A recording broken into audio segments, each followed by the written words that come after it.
Good evening. My name is Joshua Parker. I'm the head of business development here at the Brave Performance Institute. And I'd like to be the first to welcome you to tonight's Sips and Science. I've been watching and I see a lot of familiar names, but I'm seeing a lot of new ones. We are glad to have you here this evening. Some housekeeping. We do record the lecture and it will be available for later viewing on our Brain Health YouTube page. So go check that out and see some other Sips and Science that you might have missed. Also, we're going to have a speaker Q&A towards the end of the evening.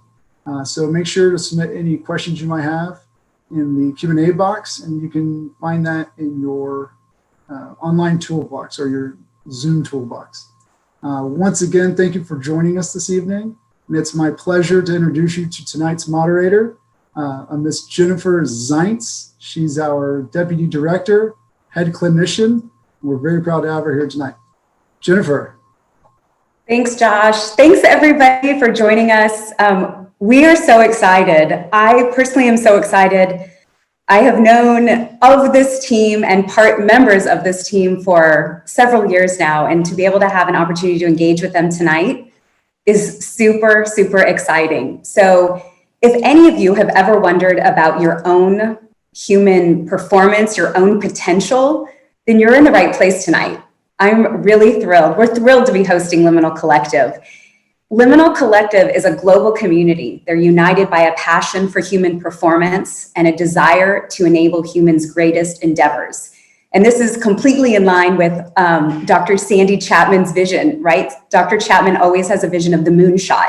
And I think that this is exactly probably what Liminal Collective is looking for. What's our moonshot? So I am thrilled to be able to have we're having three incredible folks joining us tonight to engage in this discussion about expanding and really harnessing our creativity. First up is Dr. Andy Walshe, and he's a founding member, partner, and chief performance officer of Liminal Collective. He's a globally recognized leader and an expert in the field of elite human performance. His experience runs the gamut of human performance. He has worked with individuals and teams and large organizations across sport and culture and military and businesses. This is a man who's on a mission to hack human performance. Who isn't into that, right? And his passion, with all of that, he also has twin daughters that he's always chasing around, and all things ocean is Andy's big personal passion, and we're really thrilled to have him tonight, especially because he's recovering from a surfing accident. So we are from surfing injuries, I should say. So we're really thrilled and glad, Andy, for you to be joining us. We also have Ben Potvin, and Ben is a former Canadian national gymnastics champion. He has been part of Cirque du Soleil, and if any of you have been lucky enough, or we're lucky enough to see O, and one of the 3,000 performances that Ben was in, you would have caught him as a performer there. He has worked with Cirque for over 15 years. He has a drive to merge acrobatic and artistic endeavor, and this really fuels his whole passion for creativity and human performance.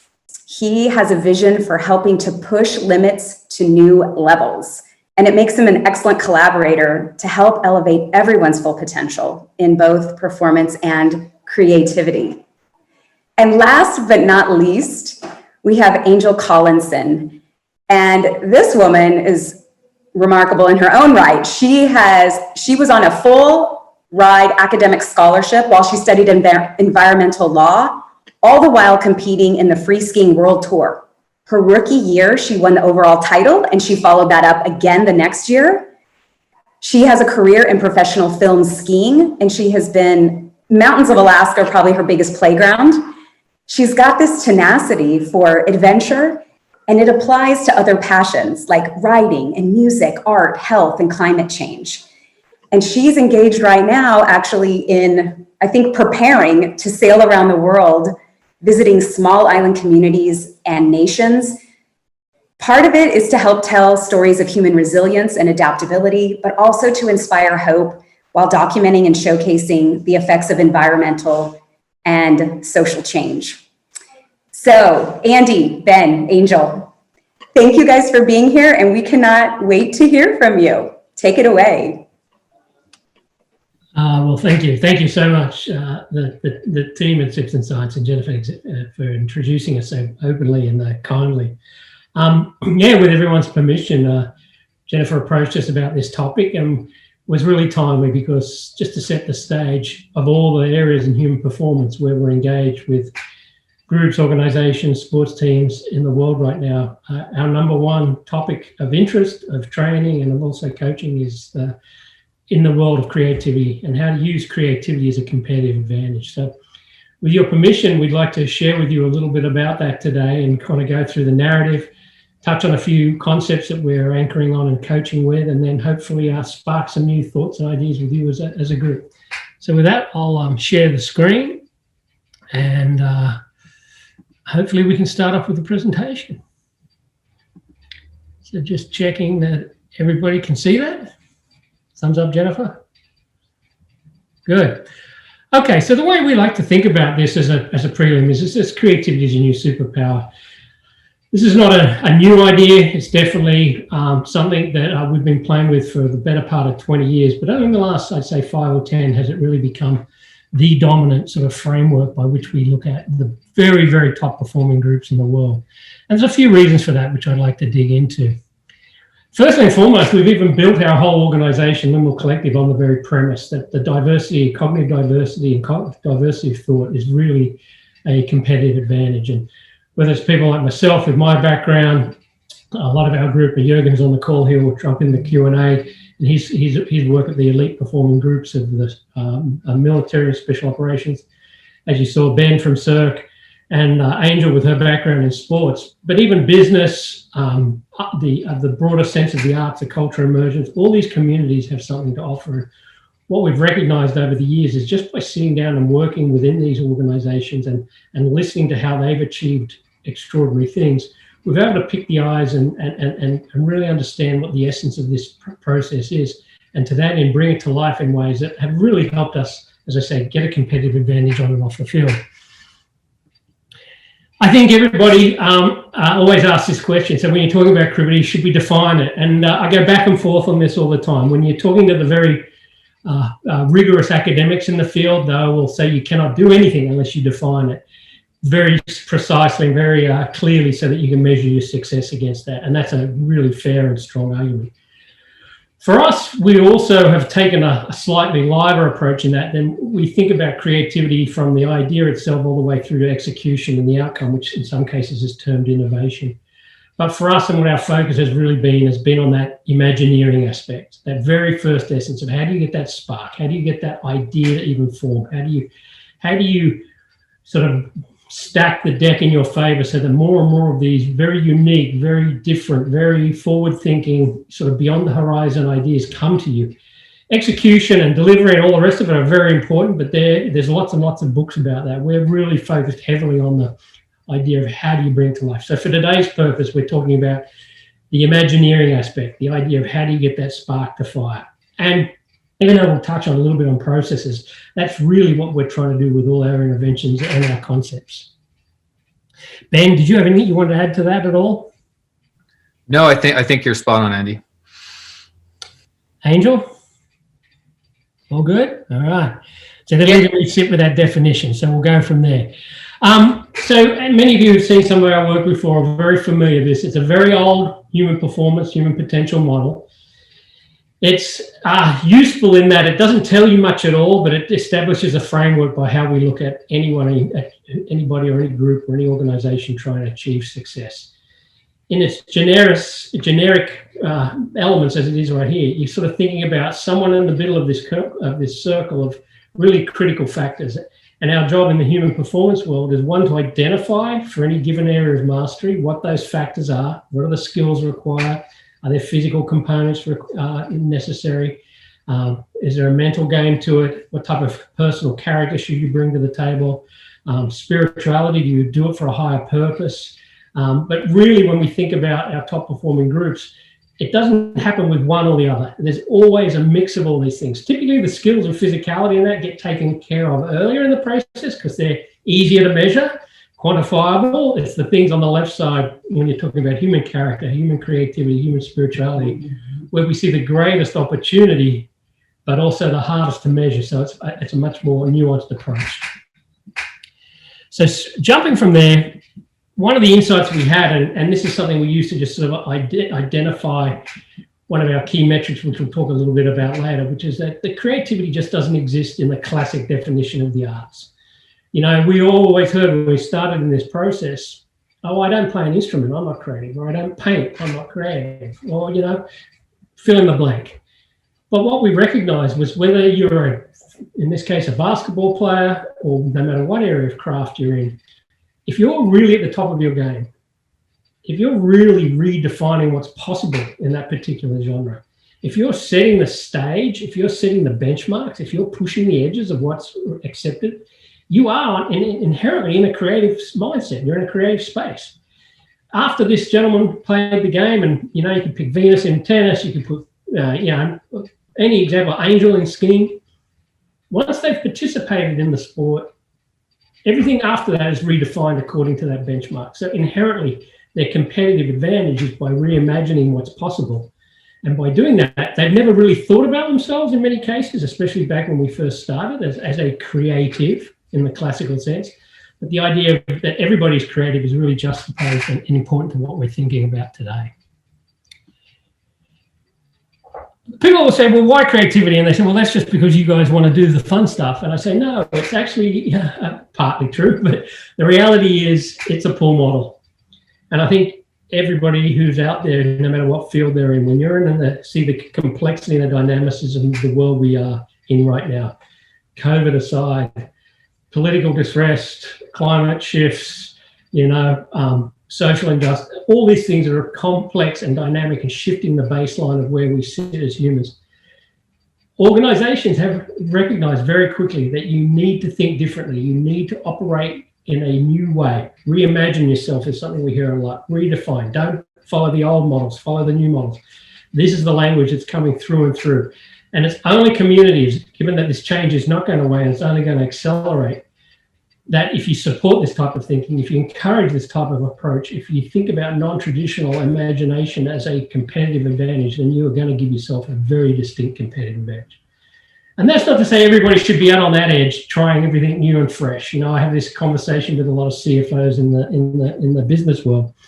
Yeah, you don't want your accounting team running out to Vegas and putting everything on black. You know, there's a time and a place for it, but I think you have to nurture it, you have to create it. And the rest of the presentation today is about how we've seen models from all the people we've learned from work to bring this to life. So in the context of the pull model, just a couple of examples of why this is so important to us right now. And this is one big framework that we're playing in. This is a pretty complicated slide, but if you take the top left 3 images, you'll see a big stack of computers. And in Formula One racing, that stack of computers sits there, and it's a 24,000 grid CPU. For anyone who's in IT knows it's a big computer. And it just runs 24/7, not day and night, trying to figure out how to win races. At the same time, for any given race, the gentlemen in the shirts are actually sitting, there's about 30 or 50 engineers at the racetrack, tracking all the diagnostics, all the data. As you can see here, it's about 7.5 billion points per race. But at the same time, there's another group of 150 engineers sitting over in London at any given time, modeling that race, the next race, and the following race. So there's massive amounts of human-machine interaction. Ultimately, it all comes through the principle of the race and has to get to the driver. But what we're seeing is this huge environment where we spend a lot of time with our communities on this human-machine teaming. How do you integrate a human with a machine? And so I'm sharing that with you not to get you excited about motorsports, but to also show you that this process is increasingly more impactful across all the industries we're working through. And it's because of one particular reason and why it's important to the creative process. And that is here. This is Kai-Fu Lee's work. I've shamelessly stolen it, so he gets all the credit. But it's probably a little hard to see the slide, but fundamentally, if you look at the axis of optimization or creativity on the horizontal and then compassion or humanity on the top and no compassion or no humanity on the bottom on the vertical. I'll just talk to the bottom left and the top right quadrants. You get in this place where if it's no compassion, no humanity required in the decision making, and you need a lot of optimization, the machine's going to take that and do that far better than a human. And so that's great. And in fact, it should be celebrated, because what does it do unless you're in that particular job, which is going to be a challenge for you to think about. But even if you're in that position, there's an opportunity there. And that opportunity is, if you go to the higher right, is that where it requires a lot of creativity or strategic thinking, and you need a lot of humanity or compassion in the conversation. The machine is nowhere near close to taking that part of the program over. So when you think about our role at Liminal, our big picture is, how do you make humans more human? How do you make them, in one respect, more creative, but more compassionate, more courageous, more empathetic? These are truly human characteristics that cannot be replicated in any form or shape by a machine at this point. And so where you see the opportunity moving into the future is that if we make humans super compassionate, super creative, super empathetic, super courageous, you are creating a new workspace, a new opportunity for the human to flourish and thrive, versus just being along for the ride in case the machine kicks into that area. So this is all, and with your, as I said, part of the setup to getting down to what can we really do about it. And for the next 5 or 10 minutes, I'm just going to rip through some of the fundamentals we've observed. And I've already drawn deeply on this, but this is really the fundamental premise. There's still a lot of inertia in the system when you talk to people about creativity, and they say, I'm not creative. And that's a false narrative. You have to shut that old stereotype down. It's in everybody. Now, one of our partners in Liminal is the instructor that's teaching Michael how to dance there. And in the next picture, he's trying to teach us how to dance. So there's a different level of creative expression. Some are going to get paid for it, and some are really going to be, in this case, very bad. What I'm trying to say is we're not all going to be Picasso, but we can improve our creativity. We can train it. And that's part of the construct that you've got to get your head around. It's not as black and white as a lot of the other things we work on, but this is the space that humans have got to become increasingly more adaptable in. Education. The other thing we're seeing across the top creative organizations, people who really get this, is that they really spend a ton of time studying this topic, just like anything else they do. If they're in a business of marketing, they study the marketing landscape, marketing trends, differentials in the population. The same with creativity. Lots of great books. We have a bibliography we can share. If you listen really briefly to this clip, one of my favorite things is to look at the musicians. At Red Bull, I had a chance to work with some artists and musicians in their human performance programs.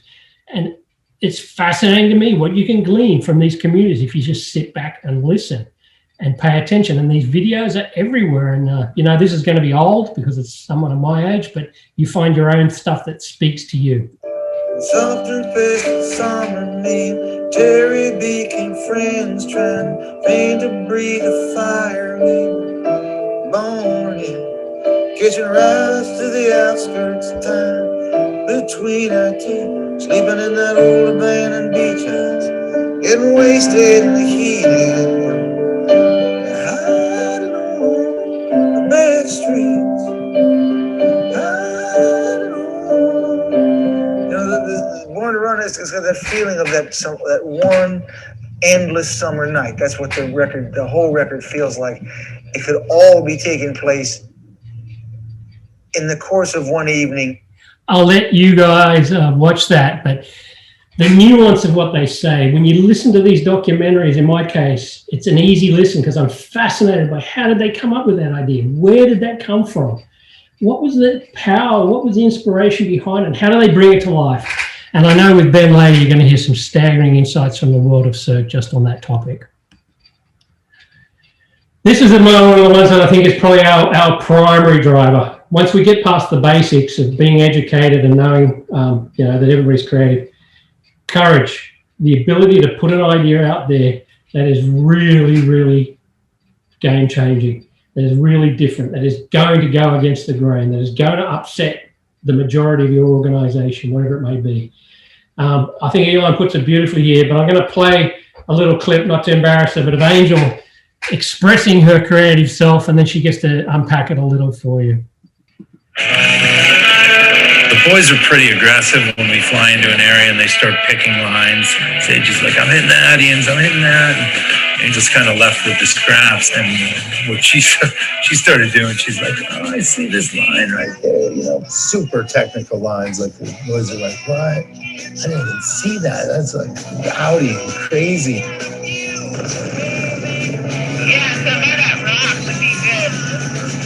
Her confidence was quickly apparent. Like first run, I was like, what, where is she going? Like, whoa, I would not go there. Like I have no idea even where her line is.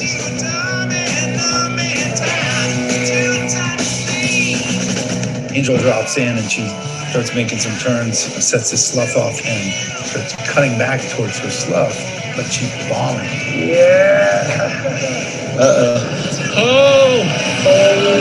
The boys are pretty. I think it wasn't playing there. I don't know, maybe it's the setup here, but apologies for that. But Angel, do you want to unpack it anyway? Because I think it's important you can get to talk to it. Yeah, for sure. Well, I guess, hi, everybody. It's an honor to be on this panel and talking with everybody tonight. So thanks for having me. And yeah, in talking with everybody before this, I really have come to realize how much my creativity has served me in my sport. So my job as a professional skier is my bread and butter is up in Alaska heli skiing. And so we get in the helicopters, we fly into a zone and we land at the bottom, and then we're looking at the mountains, and it is our job to pick a way down that we see. And usually there's sort of the main ways down that people tend to gravitate towards. And so when I was a rookie up there with a lot of the boys, I always wanted them to pick their lines. And so I would just pick up the scraps. And I think that really helped me to start to think really creatively. Like, what if I went there? Maybe what if I did this? And so that has sort of been a staple in my career, is just looking at things a little bit differently than most people do. But inherently in my creative process, it's always scary. There's always a risk factor of being out there. Like that's just the nature of the sport. We're in this kind of terrain where you can't really fall. You have to keep it together. So I've learned that my creativity and my willingness to be courageous and to try new things and to ski these lines that other people aren't so sure about, they've gone hand in hand. And I think that is so important to think about with creativity in general, is there's always an element of risk involved. And for me, because of my career, it was just obvious that was the way it was. But as I've continued on in my life, which we'll speak about a little bit later, it became quite obvious that being willing to take risks with our creativity and knowing that place of fear, of contraction, of the things that we have resistance to and that hold us back, those are always there and they're present and they are not insurmountable. And actually my, career as an athlete has taught me and given me skills, whether it's meditation or breathwork, ways to work past this fear that serve me in any way that I want to be creative and I'm nervous. And also the last thing I really want to speak to is the importance of the element of inspiration for me. And it's hard to quantify, it's hard to really describe, but it's a universal human experience when there's this voice inside of us that's like, I really want to do that for no reason. It might be, you want to learn to belly dance, or you want to learn to cook a certain type of dish, or whatever it is. There's this feeling tone of inspiration that comes, and it's very palpable. And that is what I have to follow for skiing, because if I'm not creatively inspired to ski a certain line and I'm trying to force it or do it because somebody else thinks I should do it, that's when we get hurt and make bad decisions. And that place of true inspiration is what has really, I believe, allowed my career to blossom, and it's translatable in every walk of life. And so I just want to take this moment to honor and to be thankful and recognize the importance of inspiration in the creative process and the feeling tone that we all know that it is. So that's it for now. So that topic in itself, thank you, Angel. You could dig so deep, and we'll put a link to her film clip in the chat because her work on the mountain is extraordinary. But I think that's the thing we look at. How do we give people the courage? How do we train people to put themselves in places where it isn't comfortable? And a lot of our work focuses on that. I'm not going to beat this one to death. I think it's pretty popular, but you have to model this, especially as a leader. You've got to create the frameworks and the structures. And I think the projects and the groups like DARPA who really do push the boundaries of what's possible. Yes, their timeframes are usually 20 to 30 to 40 years out. So it's a little aggressive, but you just have to have a tolerance in your organization for that. The way we did it with respect to our models was to think about this pyramid here, where in any given year, we would take the current basics, what we thought we had to do to get the job done in an athlete, what they had to train to get the performance done, and that's 70%.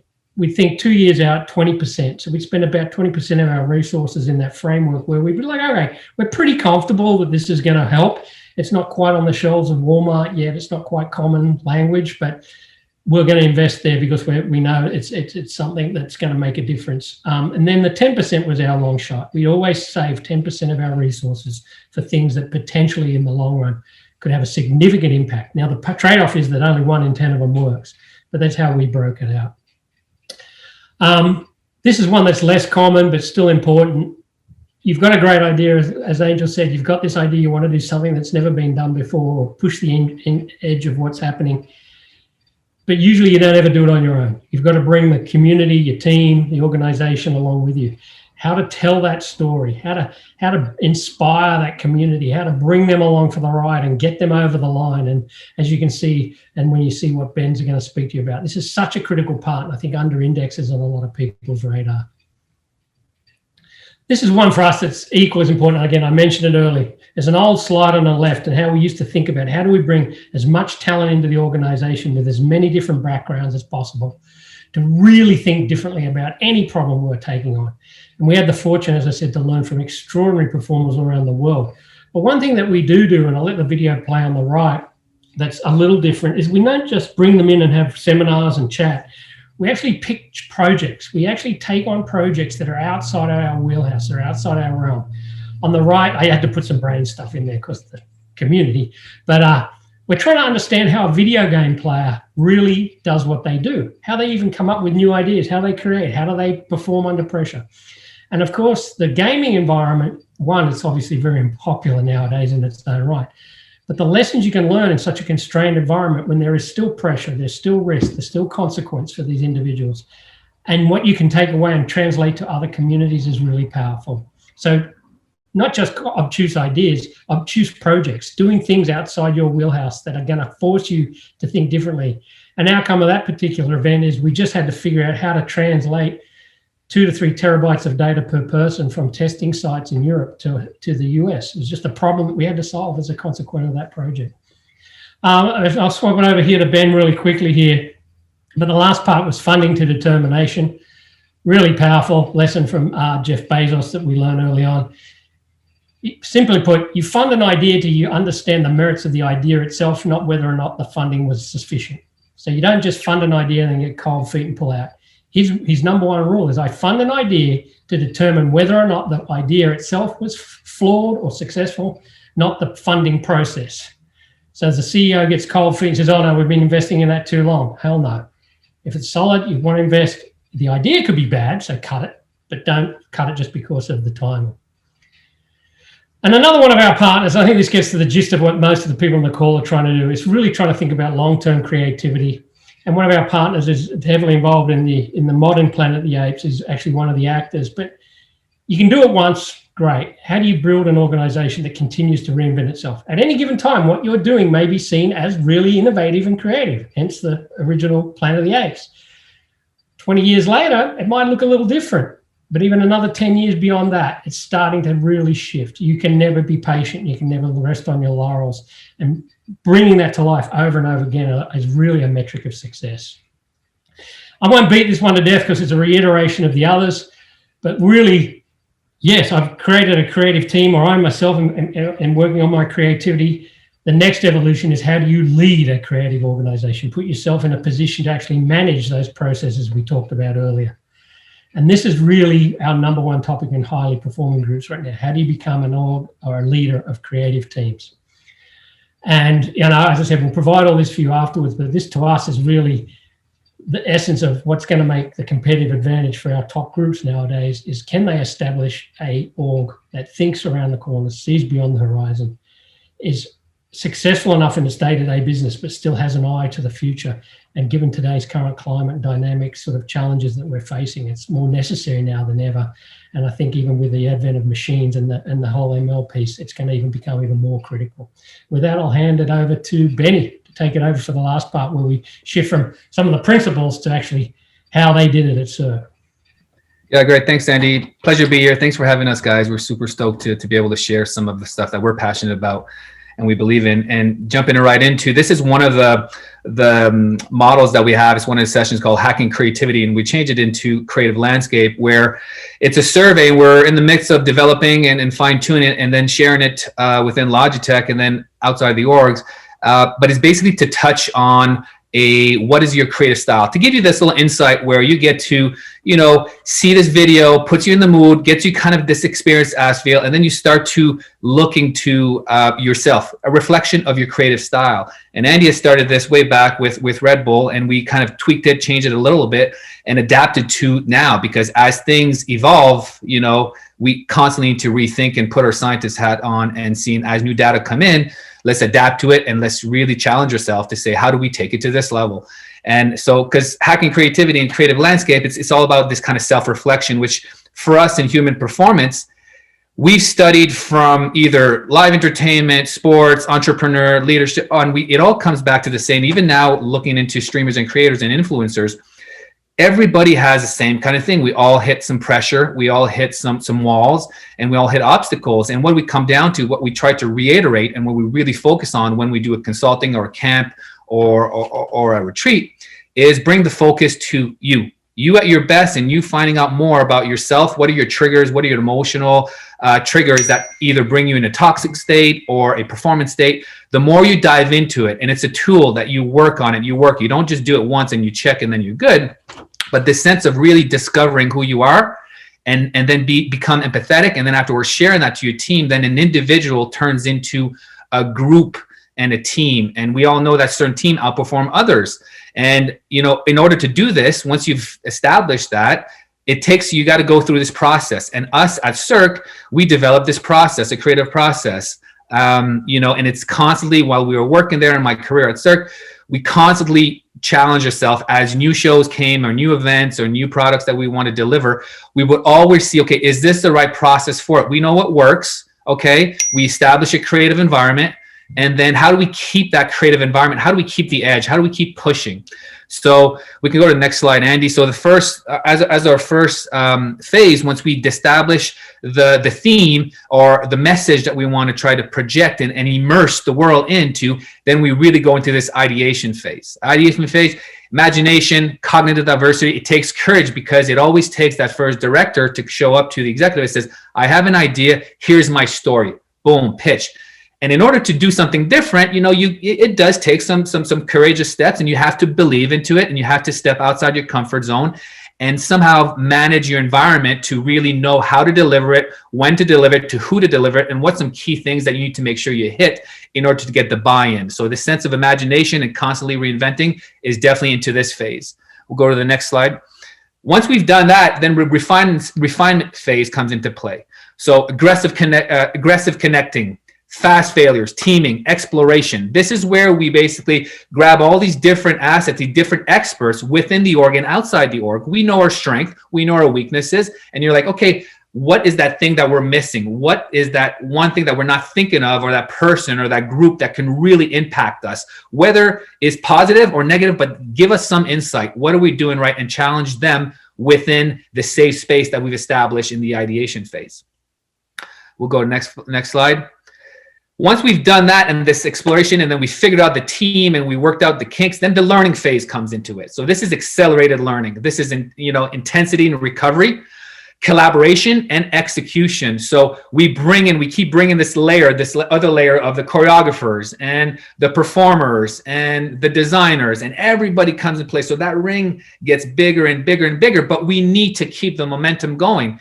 And up to this phase, it's a constant challenging. If we had an idea, we had the message to say, so we have our north, but the north is always shifts a little bit, because if somebody comes up with a better idea, a better way to do it, a more effective way to do it, a more impactful way to do it, you know, the leaders and the people between the director of creation, the show director, and the director of production have that flexibility to say, hey, we're shifting a little bit here. You're not going to do completely 180, but this sense of always keeping a window and a door open for this ah moment that happens to be, and us being, you know, very aware of in the present. This is where you know, you find the fine tunes and the fine little magics that are floating in the air. To Angel's point, where she says she has to look and feel that line when she goes in down. So she has to keep some kind of awareness of like, what am I feeling right now? What is the temperature? What's it look like? What's my mood? What's my vibe? What's my people? What's my equipment? There's so many things that you keep on going to test it. But in order to do that, you know, you need to do that in order to try a few things and really get into the execution. Go to the next slide. And all that leads to this moment of the flow phase, okay?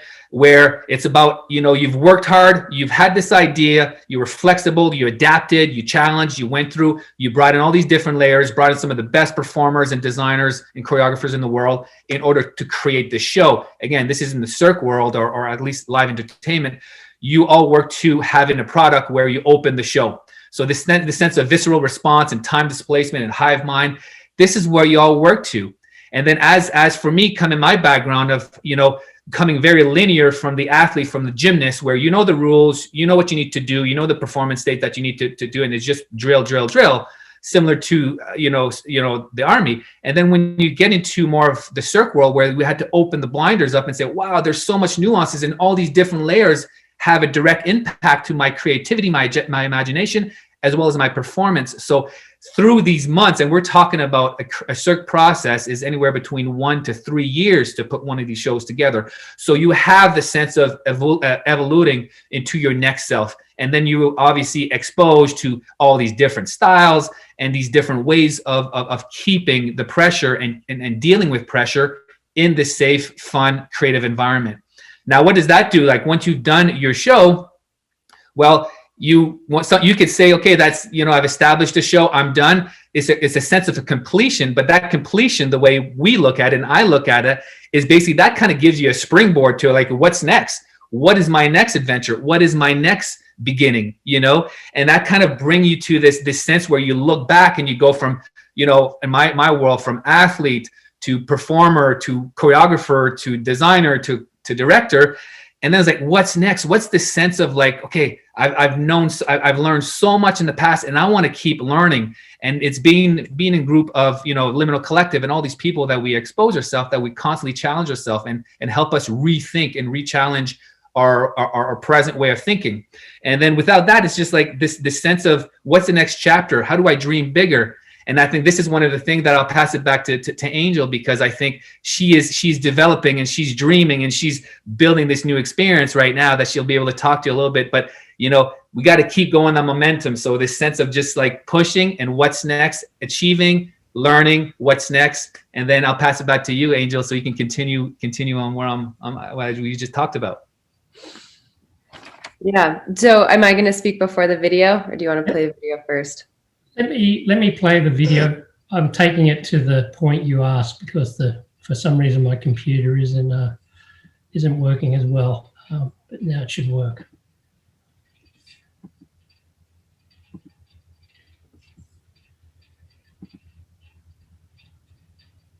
This new lifestyle, like just the way that she was moving on a boat and the things that she was paying attention to was like she had been on the water and on boats her whole life. It's easy when you have a setup, when you have things made or things are comfortable, to just keep going with it. But I just have this drive to do these things that call to me, and sailing's always been one of them. And it's, yeah, totally like a leap of faith. It seems crazy, but I think life is about like following these callings, these things that our soul is like, yes, I want to do that. Like, I think we have those for a reason. And I think that there's something that we're meant to do in these arenas where our heart just really wants us to take part. And so it's like we have these windows that open up where we can pursue our dream or follow the thing or make that choice. And I don't think those windows stay open forever. And this window opened, and all of a sudden I was like, I can do this. I can right now buy a sailboat and sail around the world if I do it right now. Every day I'm more and more sure that this is the right thing. And also every day I'm also like, what am I doing? Is this the stupidest thing ever? But like, I know without a doubt it's not, but it's still.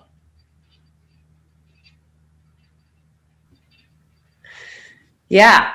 So I bought a sailboat last year with my boyfriend, and it was kind of a crazy experience because I have been yearning to express myself in life in more ways than skiing for a while, but I've been waiting for the right thing. And with skiing, you know, it's like I felt like I tapped my creative and athletic potential as much as I wanted to. And I had so much success and I was so grateful and I learned so much. And then there was this moment like Ben was talking about where it was like, okay, well, how do I express myself next? Like, what does life mean for me? What does it have in store for me? You know, and this is like a universal human experience. And there's this element that I'm in the middle of right now when you're recreating yourself or your vision of what you want to bring to the world. You know, I'm well known as being a professional skier. And in many ways, it can sometimes feel like other people put us in these boxes, right? But we're multifaceted individuals, right? We're parents, we're musicians, or we're, you know, like, we have so many aspects to us that I think are longing for us to bring to the table, right? And even in our businesses or in our careers, like our passions are what make us uniquely human. So I've had this desire to sail around the world for my whole life. And all of a sudden, I met this guy and he was a sailor and he's like, I'll teach you how to sail. And I was like, yeah, that'd be great. And he's like, no, I'm not kidding. And I'm like, yeah, me neither. And so on our fourth date, we were like, what if we just bought a sailboat and sailed around the world? And precursor, on our first date, we were talking about our mutual passion for, you know, what is it that we want to bring to the world, and what is it that we think the world needs? And for me, you know, I really have been, as an athlete, have been so impacted by ancient wisdoms, and, you know, whether it's, like I mentioned before, meditation or breath work or saunas and ice baths, and everything that has made me super successful as an athlete are techniques that have been around for thousands of years. And so he also has this fascination with just ancient wisdoms that are out there in these parts of the world that we don't hear about very often. And like in Jennifer's intro, we sort of had this creative vision of like being explorers for ourselves, not like trying to prove anything, but exploring these parts of the planet that we really want to adventure to, and seeing what's out there and telling these stories, and really coming from a place of wanting to share hope and inspiration and just bringing more to the world that we want to see and that we want to share. And it's part of what's been awesome working with Andy and Ben and being part of Liminal is in these creative reinventions of whether it's a brand or whether it's you as an individual, you know, on the back end, when you've accomplished this stuff, it is really great. And it's also interesting because I'm right in the middle of the messy part of it, right? The messy part of like, well, what will all my sponsors think? Will I be able to retain my financial security? Like, I'm in the middle of taking this leap and I have no idea how it's going to work out, but I have a couple shreds of doubt. But for the most part, 98% of me is like, this is the right decision. And I don't know why, but I know I have to follow it. And I know I have these dreams and these creative dreams. And so what it takes in order to make that leap is creative reimagination of like, who am I as a person? What do I bring to the table? What do I want to bring to the world? And it's messy. And right now it's terrifying. And that's where sort of the courage of being like, I know how to be scared. I know how to be uncomfortable. I know how to take risks. And I also know how to follow inspiration. And so I'm in the middle. Hopefully it's a success story. But either way, if I fall on my face, it will lead to something else great. And I have absolute faith in that. So, yeah. Well, thank you, Angel. I know, just to echo on everybody's comments, our Vision 1, obviously we enjoy working with very unique groups to help them in their creative process. But the question I'll ever imagine, if we could really understand creative style, process, talent, and pass those lessons on to every young person in the world so that they could take on the problems that we're leaving them and make an impact. And that's really where our focus, and to Angel's point, our passion lies. So I hope some of this today makes some sense for you. But I'll hand it over to Jennifer and Josh now. Thank you guys so much for talking about and giving us like these fundamentals and then your own experiences. What you are all talking about is really in line a lot. You know, we have our SMART program, our Strategic Memory Advanced Reasoning training. And one of the essential elements of this is innovation.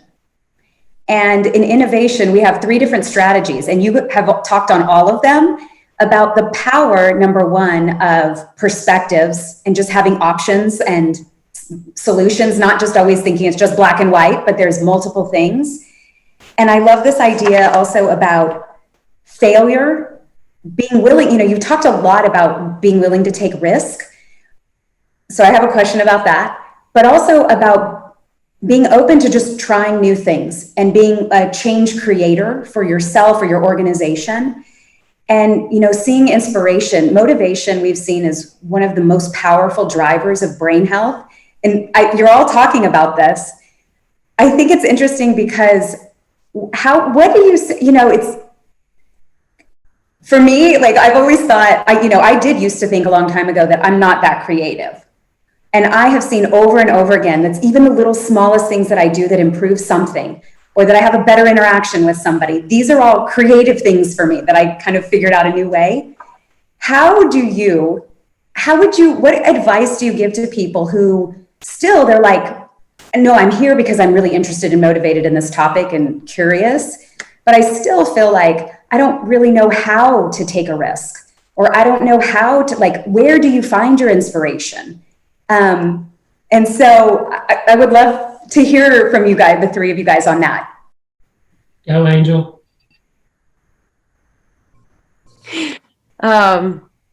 You know, honestly, a huge inspiration for me in the risk-taking category has been the work of Brené Brown.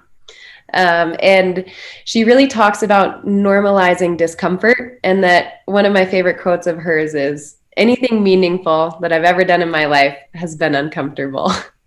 So if you're uncomfortable, and I tell myself this all the time, I use a lot of positive affirmations. I'll write sticky notes on my mirror. When I'm in the field, I'll write Sharpie notes on my hand. But the power of positive self-talk is a real thing, and also visualization. So I spend a lot of time when I'm really scared about trying something new, or whether it's a line, or sometimes it might be like a breakup conversation, or asking somebody out on a date, or having a tough conversation with your parents. It's like universally applicable of how we want to apply ourselves in the world. So I really love the positive affirmations, and it's not all flowery all the time, but it gives you an insight into when your brain is not able to make the connection of, yes, I can do this. And so the goal is that you want to be able to visualize it all the way through and think, yes, I can do this, and deal with the hiccups along the way, and just understand that it's human. All of the super important things are really uncomfortable, and it's okay. And just like leaning into that has been so helpful for me. So I hope that kind of answered it. Yeah, thanks, Angel. I'll only add to Angel, you also practice it. You practice it like anything. You don't just go out there and say, well, unless you're someone like Angel, who's been skiing the biggest mountains in the world for her life, and whose understanding of risk and tolerance is probably a little more advanced than the rest of ours. But she started somewhere. She started at something that was just beyond her reach. So what's that progression? Don't start with, I'm going to change the world tomorrow. If that's really terrifying to you, pick something that's just outside of your comfort zone. Try yourself out, feel yourself, get to know yourself. Okay, not so bad, next step. And I think that progression is what people miss. They either go from zero or try to be a hero, and it's really hard. I know, Benny, this is part of your world. Yeah, just to piggyback on that, I think what you just said, Andy, is this sense of awareness, because to your question, Jennifer, like the sense of risk and inspiration, I think those can be 2 different things, or they can be on the same. it really depends on being aware of it, because I think we all take risks every day, and it's just small wins lead to a bigger win. So to Andy's point, you train that, you work that out. But I think that the major hurdle that people oversee most of the time is they see in the future, but they don't see themselves right now. I want to do this. I want to do this. Okay, well, what state are you in right now? Because if you have a better understanding of who you are, because there's certain times that you want to take risks and there's certain times you don't want to take risks. And just that self-awareness of like knowing what are your triggers and what's your state that you're in, I think can really help you, accomplish those little steps that lead to big steps. And then once you've trained that, because you can definitely train your emotional triggers. You can definitely train your uncomfortableness in uncontrolled environment. You train that. We all know all these things. So, but I think it just comes back to this, like whatever the risk, I think we all go through risk and we all go have different inspiration. I don't think you can force it. It just comes in, whether you're taking a walk or you're sleeping or you're watching TV, you're listening to music, you're with some friends, that sense of that. But again, is just to be alert, just to truly be alert and in the now moment, because I think the now moment, then kind of, if you're aware of this, then you can start seeing how to connect the dots, and one dot at a time will get you very far. That's awesome. Because like part of what you guys were just saying also is scripts. Number one, like you had mentioned this earlier of like saying I can or can't, or I am or I'm not. And we're very big on, you keep telling yourself, and Angel, you just talked about this again, about this positivity. And, we know like the brain wires to negative, or I should say, when you ruminate and say you can't, your brain wires to that. And so when you say you can and you have possibility thinking and you're looking for opportunities for yourself, you are, just to your point, Ben and Andy, it's like you can train this, you practice this, but it is in this incremental things for a lot of people. So a couple questions from the audience. How do you handle people who are not supportive when you're ready to take a risk? I'll jump in, but I think because we do it a lot, we're always, by definition, we're trying to do things that in many cases people see as they're too early, not ready. I think it comes down to the storytelling. You have to, first and foremost, back to that human skill of empathy, you have to connect, you have to build a relationship with these individuals so that you can then help them see what you're seeing. But they can't see what you're seeing. In many cases, their version of what you're doing may be completely mad, and in some cases they're going to be right. So you can never just assume, especially in an organization, that you've got the answer. But the idea of bringing the storytelling that we mentioned earlier comes into play in a big way. You connect with them, empathize. All right, imagine this. And we're always thinking about, imagine this as the language. Imagine this future where X, or imagine what if. And that storytelling through decks, through video, through visuals, through music, we're trying to bring people along on that journey, because you need the support of the community and they have great advice. So that's where I'll sort of start and end with that, because I think that's the skill that, as I said earlier, is the least recognized and the least valued, but it's probably the most important. Once you've come up with that brilliant sort of insight that we all have, you're going to be, all right, how do I get the world to follow me? And sometimes you have to persevere for a while until people start to see the way you see it. And I would just add on to Andy. I would just say, make them part of your team. Challenge it, flip the script. Okay, why don't you see it, or how would you do it if you don't do it this way? So that way, instead of just shutting a door, you're actually creating a conversation where you make them to think, hold on a second, yeah, I didn't think it that way. And then once you have that conversation, again, there's extreme scenarios that's not possible, but most of the story, like if you have an idea and you really believe in it, and you have the right storytelling, because let's face it, the one thing that unifies the entire world is music and storytelling. That's something that's been done back in the days around the fires in the ancient times. So those are the two powerful tools. But again, I think one of the stuff that we use in the past is just, okay, if you hit a challenge, if you hit unsupportive team or unsupporting individuals, challenge them. Okay, why don't you believe in this? How come I shouldn't be doing this? And then you kind of create that dialogue that all of a sudden, it's not a confrontation. It's a conversation. So for that's another tool that we use. Yeah, and I would just add on to that. I love what both of you guys said. And I feel like the precursor for both of those types of conversations is like what Ben was talking about, you know, the self-awareness, taking the time for self-introspection and really checking in with your belief in yourself and your vision and the strength of that, and tapping into like, do I really believe in myself or in this vision against all odds? And it's also balanced with a healthy dose of humility, right? Because like Andy was saying, we don't have all the answers. Other people do have perspectives. Maybe in my life, you know, sometimes the guys will see a potential hazard that I just didn't really catch. So it's always so important to have the humility to take in the constructive feedback, and it's balanced by your confidence and your belief in yourself. And it's always like this dance of doing the things that help you inspire your belief in yourself, and also checking your ego and being willing to take in other points of view along the way. Thank you. How do you see that this whole approach to unlocking human potential? How can this help like underserved communities?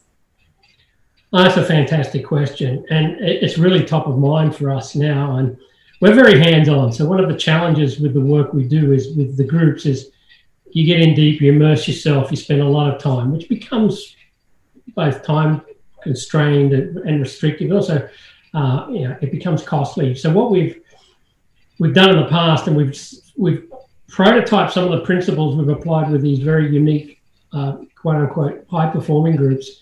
And we've taken them to, you know, very underserved communities in sort of townships, sort of favelas, and tested out just to see, does this stuff even apply? Does it even make sense? And we are, we've gotten great feedback in those projects, but we're still only doing it project by project by project. So we've started to partner with organizations, and we're starting to think about how do we give all the IP away to groups that are in those communities every day and doing the work. And for us, how do we transform it into content in that regard that is inspiring, captures the attention of everybody, no matter who you are, but also serves to educate? And I think that's going to be our sweet spot, is when we can imagine and inspire, but also make it readily available. And that's one of our three pillars, is one to keep pushing the edge, but the other side is democratize everything we learn and give it all away. But if anyone out there has ties or sees a relevance or sees some applicability to their particular group, we're just growing, we're just building this up, but hopefully very soon we'll have a platform where all this is available and people can just take it and use it. Very nice. How do you respond when people around you question this immense creativity that you have? Like, how do you respond to that when they question this? Right, like if they're like, why would you do this? Like, why would you jump out of a helicopter and go down a mountain? I mean, do you get that often? I think there's a question there. I think you're referencing, Jennifer, which speaks to the idea of individual versus the sort of organizational impact. And I think there is just be clear, when you think of something, you come to bring it to life and you see it have success, there is a self-satisfaction to that. But I think that's part of the wonderful idea. I think what's challenging is, and they've mentioned it here, is organizational innovation. And I think that's always the dance we're trying to understand is, yes, organizational priorities could be this, and bottom line, revenue back to shareholders. But that's a dead end eventually if you don't reimagine that whole process cycle, what they're doing for the actual work. And I think what we're trying to understand is, how do we bring the individual genius through to an organizational level, but also put in things that allow the organization to be tolerant, but also critical. So not every idea that comes through is brilliant. Not every idea is going to be a game changer. Not every idea is going to change the world for the organization. How do you put a filter on the organization that is not restrictive or crushing or just destroys the creative edge of the talent in your group, but brings what's important through to a life? And that's the models that we're playing with. And every organization, based on its own culture, has a very different approach to that. So it's always very bespoke. But I hope that touches on what they were trying to think about, because I think it's a great challenge to bring to light in a very traditional, very big, very large organization. But one thing we've recognized is it's very hard to get creativity by committee. It's really hard to get really game-changing ideas from a group of 20, 30, 40, or 50, 100 people, unless you're very sophisticated in your approach with them. But ultimately, the ideas tend to come from one or two sparks. So, I don't know, anything to add to that, Benny? Yeah, I was just going to say, and I think my way to do it, the why question is, to your point, Andy, is the self-satisfaction. Like, you want to test yourself, and I like to challenge myself, and like, what's next? Like, exactly right now, like living in Las Vegas, like what's the future of entertainment in Las Vegas? What is some opportunities here that we can really jolt and test a few things on a smaller scale that will basically live here the next 10, 15 years. And also the next thing is, because as I'm challenging and discovering different things, I take people on a journey. And I think the sense of basically going through this experience, not alone, but bringing people with you. I think as humans, we really learn, and we really drive by going on this journey and going through these different experiences. And I think if in a way that some of the work that some creative people have done in the live entertainment or in sports or in entrepreneurship or in social media, I think it takes their followers and whoever's watching them on their journey, and within these millions of people are watching it, it'll inspire a couple different people. And sometimes just seeing somebody doing different, you're like, oh, I would never do that, but boom, light bulb, I would do this. So it could inspire and crack the code for them and whatever they're doing. So this sense of constantly sharing your strength and your struggle, and the sense of hopefully pulling some of the people to say, hey, I'm going to try to do this. And that's what social media has been doing lately with all these TikTokers and YouTubers and stuff. People are on the fly just coming up with different things. And some of the stuff, like, where do we go for circle? Where do we go for people that to inspire? We go on YouTube, you figure things out. So, like somebody's trash is somebody else's treasure, and vice versa, so that's kind of what I feel the why. For me, it's just to create this and keep the momentum in the ocean where, hey, okay, well, I'm out of ideas. I'm going to go here, and sometimes you pull and sometimes you push. I love that. Thank you, guys. So it's after 8 o'clock, and I know probably some people are like, I got to go do other kids stuff or dinner or whatever. So first of all, I just wanted to thank everybody. Sips and Science is designed to bring creative new ideas and science to make it accessible to people. And Andy and Angel and Ben, I think you guys have brought and made accessible these ideas and inspiring ideas around creativity. And so I want to thank you guys so much. My last question for you that I would love to hear from all of you is, what is the one source of seemingly disparate, completely unrelated thing that gives you your greatest sense, or gives you your greatest inspiration for your current creative endeavors? So something unrelated to it, but what is that source that gives you your drive right now? Music, hands down music. Oh my God, music is so inspirational. So Andy created the High Performance Center at Red Bull. And the world's best athletes would come through. There's all these amazing scientific contraptions. And I loved Andy's taste because he had these big, big paintings and posters of musicians up in there. And for me, music represents people always trying new things, right? And sometimes somebody comes out with a song, you're like, that is awful. But then someone else will come out with a song and it'll invent a whole new genre. And music to me is such feeling based. And it fuels my everyday life. And I love that there are so many people out there expressing themselves and trying new things and falling and failing, and then coming up with the most unexpected, best thing that makes you feel a certain way. So yeah, that's my ramble. Music, hands down.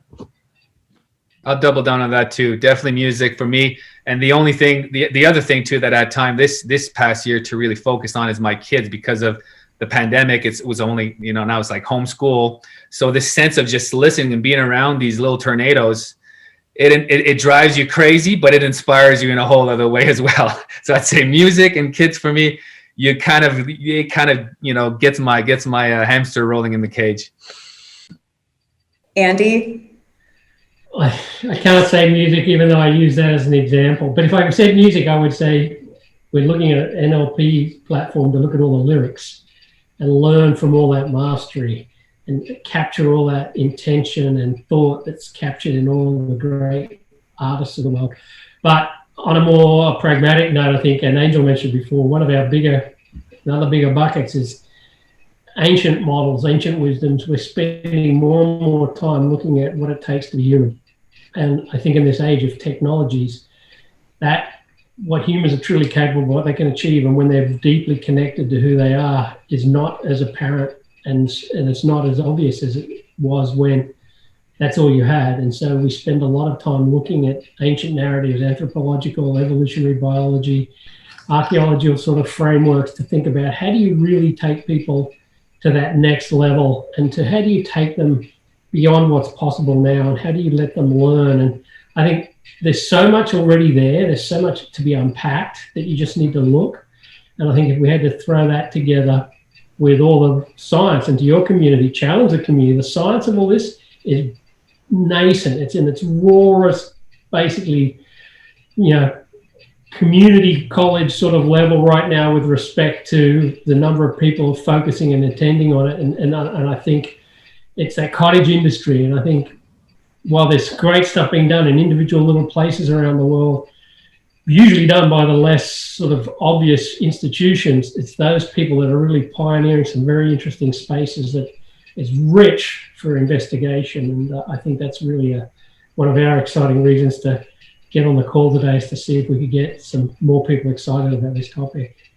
Absolutely. Thank you, guys. I love just one last thing. Angel, you mentioned exploring.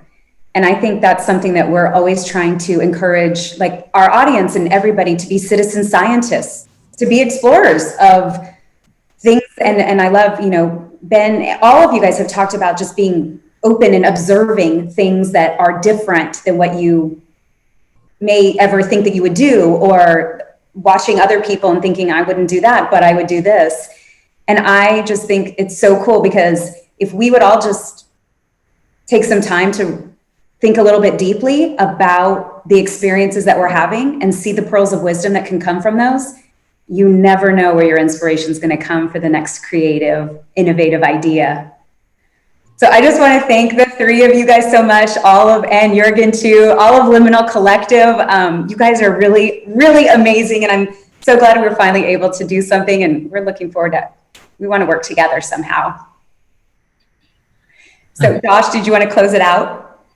Thank you. Like I was sitting here just as a viewer, just taking many, many notes. And I just wish I had more time to ask many, many questions.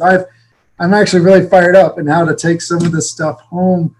I've got twins as well to go, and so does Jennifer, by the way. And we're going to how to apply this to their young creative minds, because they inspire me, and I get inspired to try to do new things with them. Now that's me, but thank you. This was a wonderful event. We really appreciate everything y'all are doing, and Jennifer, we hope to reconnect again. So, and thank you to all of our viewers tonight, and we hope to see you next month at our next lecture. So good evening.